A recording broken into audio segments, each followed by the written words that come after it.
Alright, again, welcome to my channel, Share Your Story, Ronnie Harobel. Well, kung hindi pa kayo nakapag-subscribe sa aking channel, please subscribe.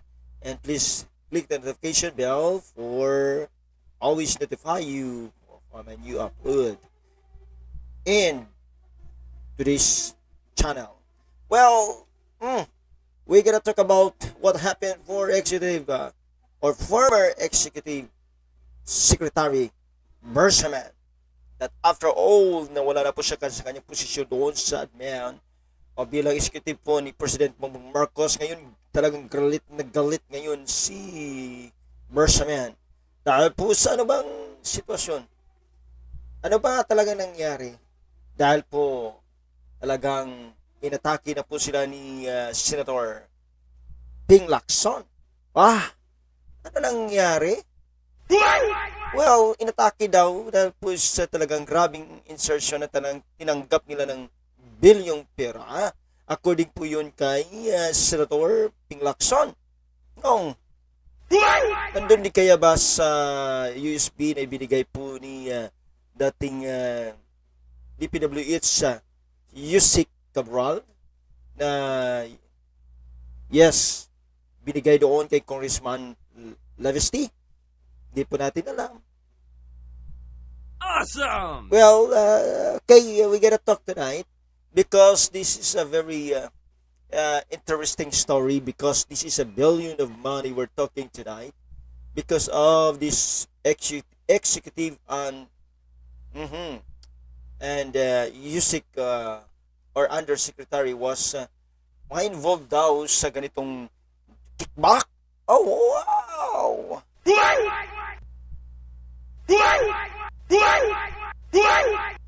May kickback. Grabe naman. Ganitong pera ng talang bilyon ang pinag-uusapan. Kaya po, galit na galit po si Bersaman. Kaya, ito na po ay talagang ayaw pumayag ni former executive Bersaman po. Na pinagbibintangan daw sila na tumanggap ng ganitong limpak-limpak na pirang bilyon na pera po na kanilang tinanggap. Na kasama daw sila sa insertion na itong no. Well, hindi naman kasi natin alam kung talaga nangyari ngayon sa ganitong sitwasyon, na kailangan po talaga nating alamin at tandaan. Kahit po ipikit natin ang ating mga mata, ay talagang hayag na po nangyari po sa ganitong sitwasyon pag-usapin po sa talagang corruption nung That's Share Your Story dito sa Ronnie Harobel. This is my only opinion. Napakinggan ko lamang ito sa isa pong senador. So, kaya po si Executive Bersaman ngayon ay talaga ayaw po talaga pumayag na ganito na lang pagbibintang po sa kanila. Well, hindi po natin alam talaga kung anong nangyari, kasi halos po ang Executive Secretary at mga former Executive Secretary and mga Yusik nakatanggap daw ng insertion ng pakalaking pera nito. Mayroon pong percentage daw. Ano naman nangyari ba talaga nito sa walang katapusan na corruption?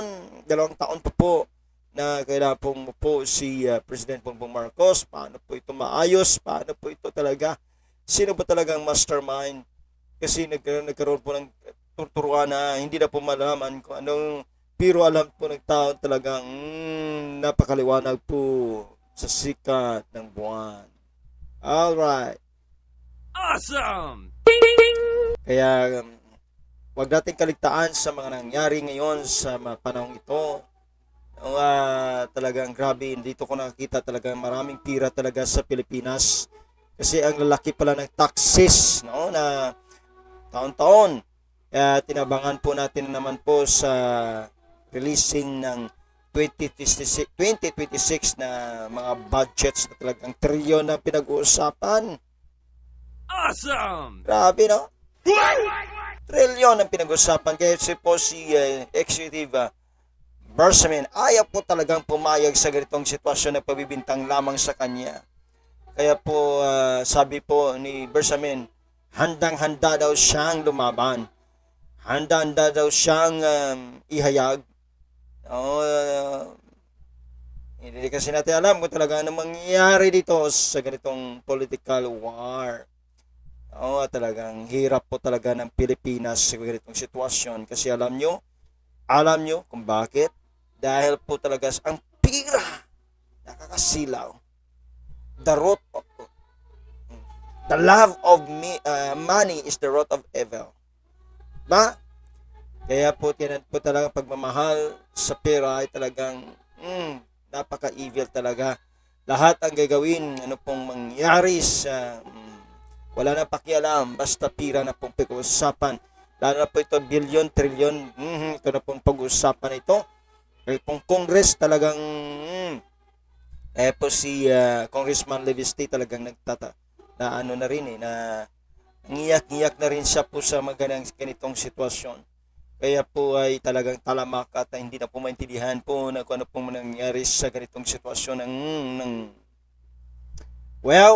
sabi po ni dating or former executive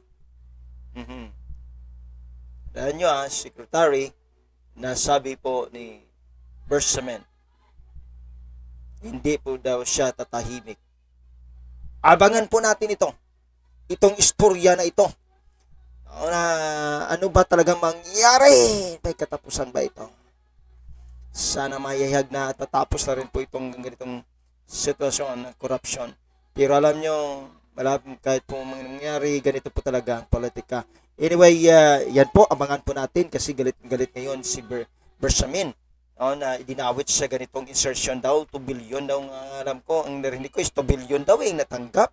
Wow! Grabe! Awesome! Okay, sige, awesome. Awesome nga naman kasi malaking pira yan eh. Anyway, hanggang dito na lang muna tayo. Abangan natin istorya ito. Ano bang nangyari ngayon?